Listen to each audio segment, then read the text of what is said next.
guys who's been fighting the good fight, standing on the side of truth. One of the people who has reached out to me and our church during times of tragedy, this time being no different, but a good friend of mine, and I know a good friend of many of you here this evening. Would you give a warm welcome to Representative Jim Walsh? Representative Walsh will join me on stage.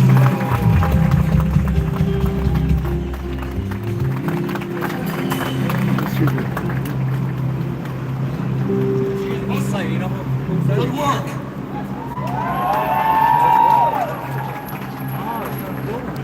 Welcome to Seattle.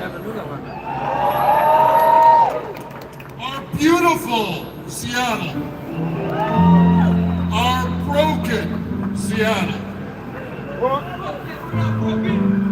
A day like this is surreal. A day like this combines anger and sadness and regret. But what I challenge you to do with all the feelings you have over this assassination of young Charlie Kirk is channel those feelings, channel that response into positive action.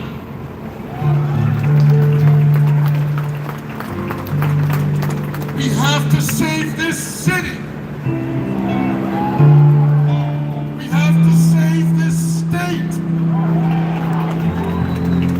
We have to save this nation.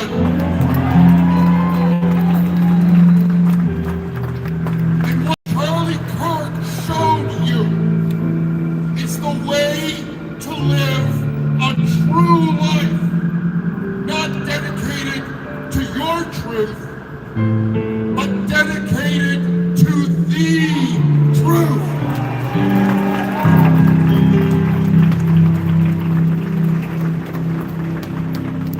I'm not going to quote the book.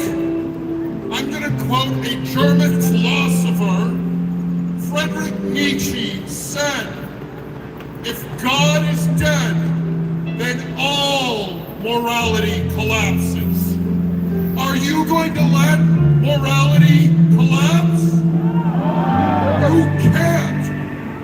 And what Charlie's story shows is by standing strong and speaking the truth in the face of all adversity, you are honoring not just Charlie Kirk, but the foundational principles of this country and this state. Because our country was founded on the belief that your rights as humans come from no government, no king. They come from and nature's God. Your rights come from your Creator. They are foundational in you as a human. Doesn't matter who you are. Doesn't matter what you've lived through. Doesn't matter the color of your skin. These rights are yours. They are unalienable and they are inborn.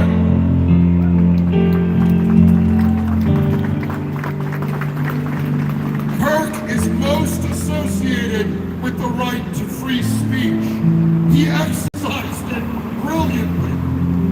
But there's more than just that. Our state's constitution speaks of your right to absolute freedom of conscience. And that is the most precious right, I believe, that any of us have. Your right to believe what you believe. This drives everything else that's good. And no one can limit it. No one can take it away from you. No autocratic politician, no assassin's bullet. They cannot take from you what is yours innately.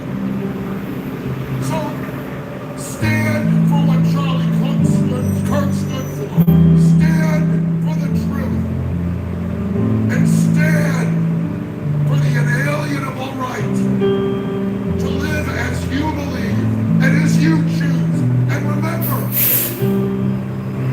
governments are derived among the people, and they get their just powers as governments from the consent of the governed, and they exist to protect and maintain individual rights. Charlie Kirk stood for that. Charlie Kirk was killed because he stood for that. Be sad about that for today and tonight, but tomorrow, when you wake up, be happy, because his message is a great message for all of us to share. Let's defend the truth. Let's defend individual rights. And let's defend what is good here in Seattle, here in Washington, and here in America.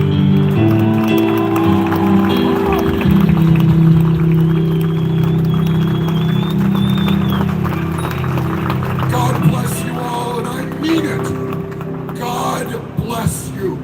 Give you peace, give you confidence, and give you happiness for the rest of your lives. God bless you all.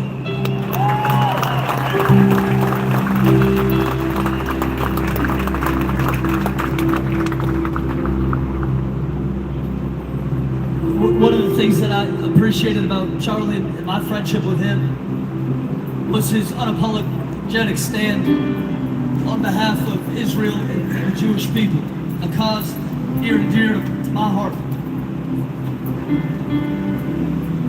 I don't know how many of you would ever get lost in a TikTok algorithm where it's just video after video of Charlie debating on college campuses. I'd love to just see him without backing down, without ever apologizing, just tell the truth. You know, telling the truth to a culture built on lies is a revolutionary act. And Charlie was a revolutionary. He just told the truth.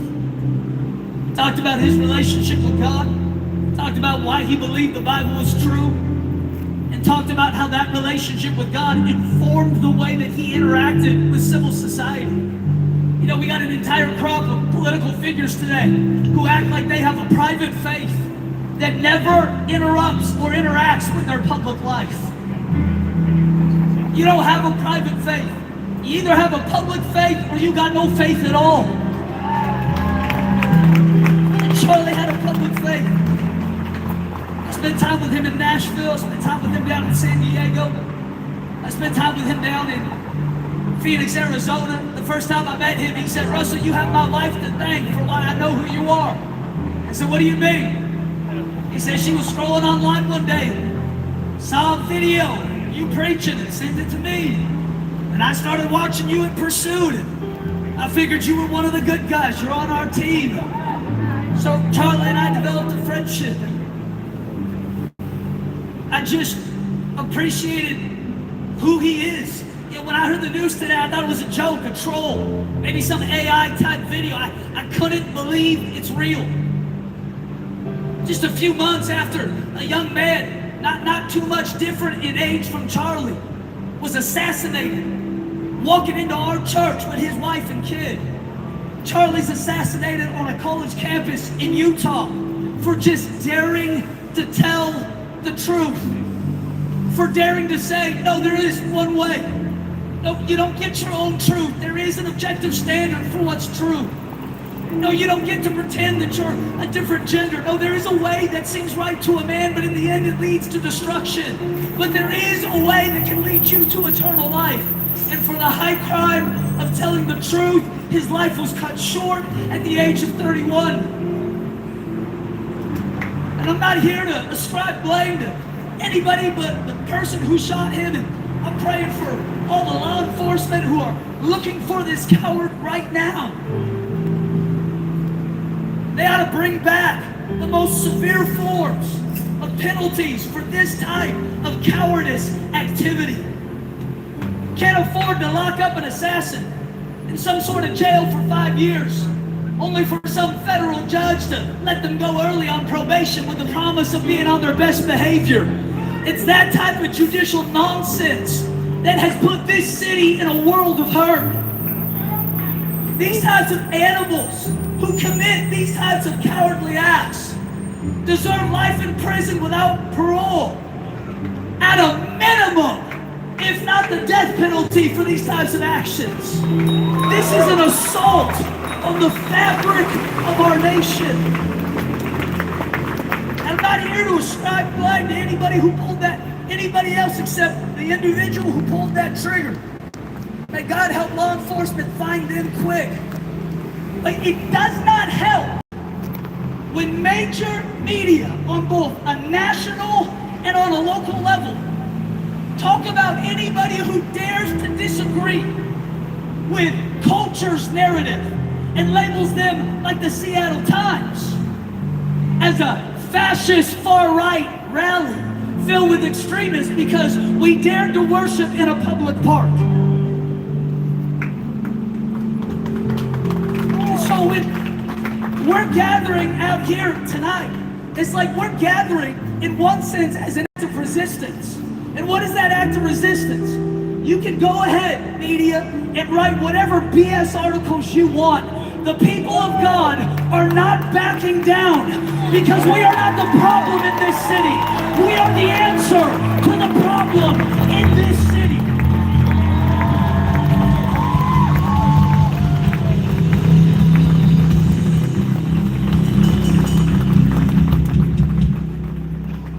About 20 minutes after Charlie was shot, MSNBC had the audacity on their national program to say that it was probably one of Charlie's supporters who was firing off a gun in celebration of Charlie being on campus, and they accidentally killed him.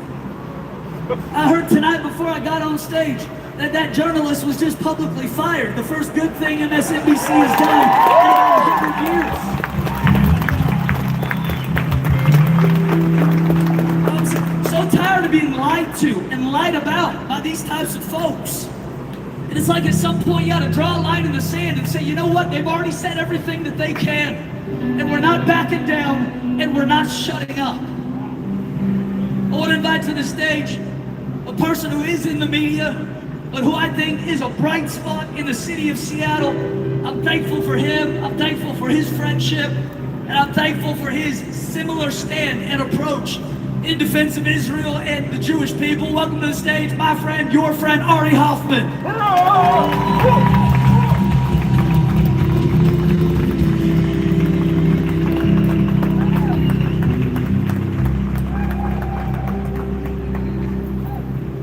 Somebody said to me before I came up here tonight, welcome to your first Christian rock concert.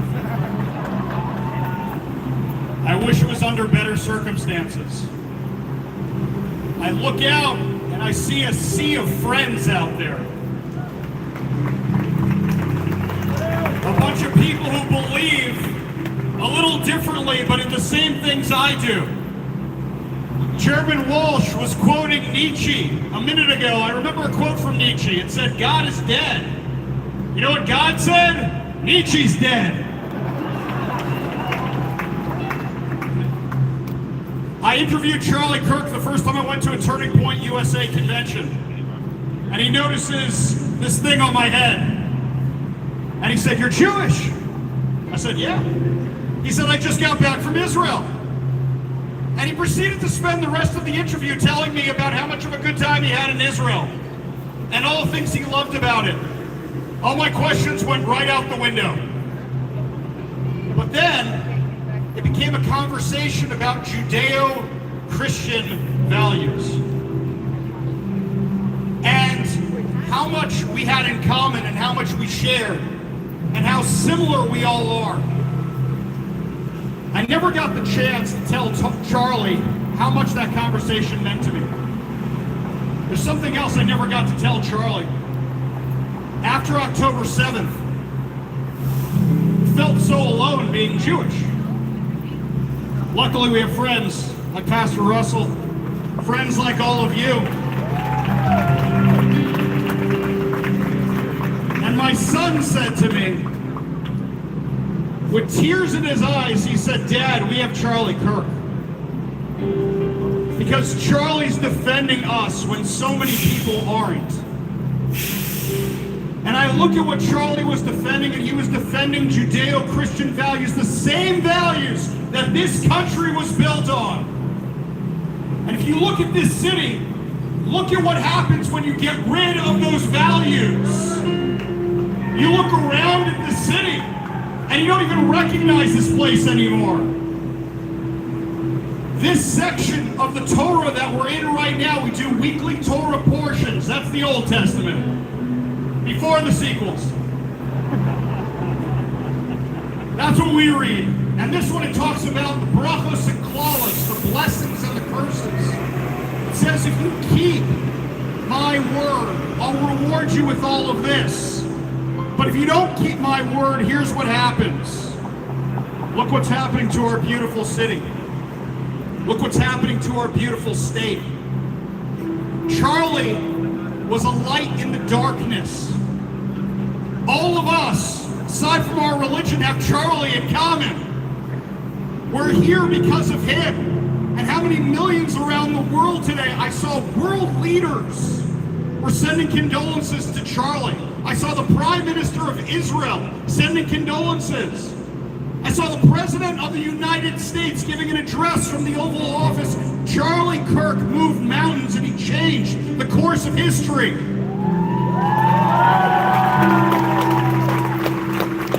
How easy would it have been for a man who commands that kind of audience to say, we're going to go attack the other side?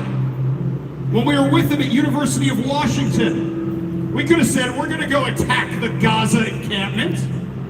But instead, what do? We prayed. We marched and we prayed. And Charlie had conversations with people. He had debates with people he disagreed with. Somebody texted my show today when we were talking about Charlie, and they said, I know the answer how to fix this. It was the most brilliant thing, and it was by somebody named Mary. They texted the show and they said, we need to make America debate again. They tried to silence his voice.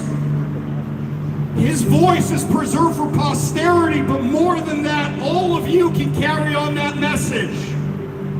Charlie Kirk was 18 when he started Turning Point USA. Look what he did in just a few short years. I'm kind of in awe. I'm 45, and I'm kind of wondering what I've accomplished with my life. I was at a funeral recently for a friend of mine who lost his brother far too young.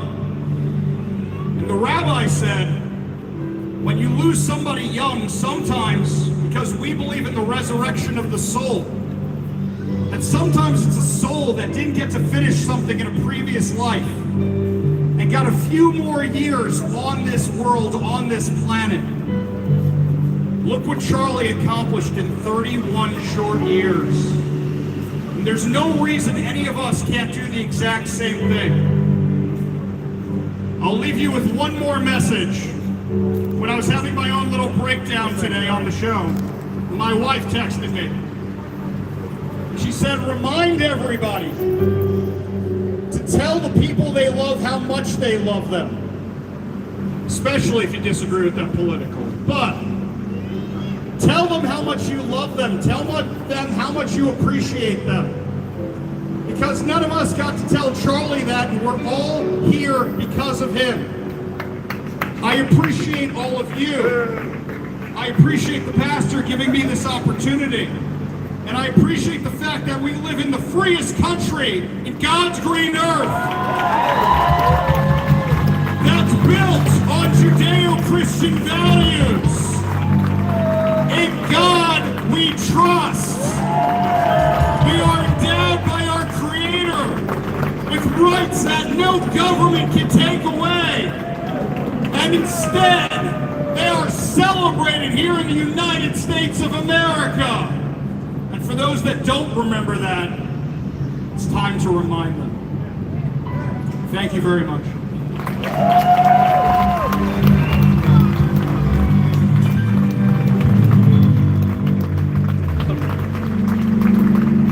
We're going to hear from two more speakers, and then we're going to begin to pass out candles.